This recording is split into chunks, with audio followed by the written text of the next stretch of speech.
ഹൃദയ ശസ്ത്രക്രിയയ്ക്കും തുടർ ചികിത്സയ്ക്കുമായി സഹായം തേടുകയാണ് ഇടുക്കിയിലെ ഒരു വീട്ടമ്മ. വണ്ണപ്പുറം സ്വദേശി കുട്ടിയമ്മ ഗോപാലനാണ് ശസ്ത്രക്രിയയ്ക്കായി 3.5 ലക്ഷം രൂപ കണ്ടെത്താൻ നമ്മുടെ സഹായം ആഗ്രഹിക്കുന്നത്.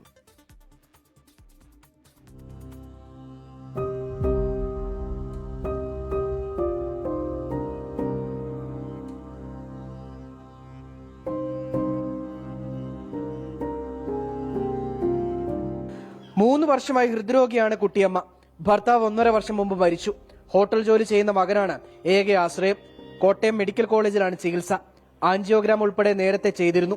എന്നാൽ ബൈപ്പാസ് സർജറി വേണമെന്നാണ് ഡോക്ടർമാരുടെ നിർദ്ദേശം. ഇതിനാണ് തുക കണ്ടെത്തേണ്ടത്. എനിക്ക് തീരെ വയ്യ, ഹാർട്ടിന് കംപ്ലൈന്റ്. 2.5 വർഷമായി ചികിത്സ തുടങ്ങിയിട്ട് ഇതുവരെ ഓപ്പറേഷൻ ചെയ്യണമെന്ന് ഇവിടെ നടന്നില്ല. പൈസ ഇല്ലാത്ത കാരണം.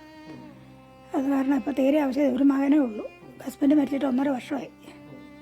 അവന് ഈ പണിക്ക് പോണ കാരണം എന്നെ കൊണ്ട് നടക്കുന്ന കാരണം പണിക്ക് പോകാൻ പോലും പറ്റുന്നില്ല. അതാ അവസ്ഥ.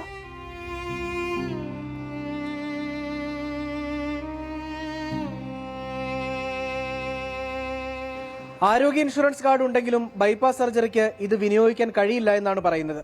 3 ആഴ്ചയ്ക്കുള്ളിൽ ശസ്ത്രക്രിയ നടത്തണമെന്നാണ് ഡോക്ടർമാരുടെ നിർദ്ദേശം. സുമനസ്സുകളുടെ സഹായമുണ്ടെങ്കിൽ മാത്രമേ ശസ്ത്രക്രിയയും തുടർ ചികിത്സയും നടക്കൂ. 24 ഇടുക്കി. ലോകത്തെവിടെയായാലും ഏത് സമയത്തും 24 വാർത്തകളും ഓഗ്മെന്റഡ് റിയാലിറ്റി പാക്കേജുകളും എക്സ്പ്ലെയിനറുകളും വിശദമായി കാണാൻ ഞങ്ങളുടെ യൂട്യൂബ് ചാനൽ നിങ്ങൾക്ക് സബ്സ്ക്രൈബ് ചെയ്യാം.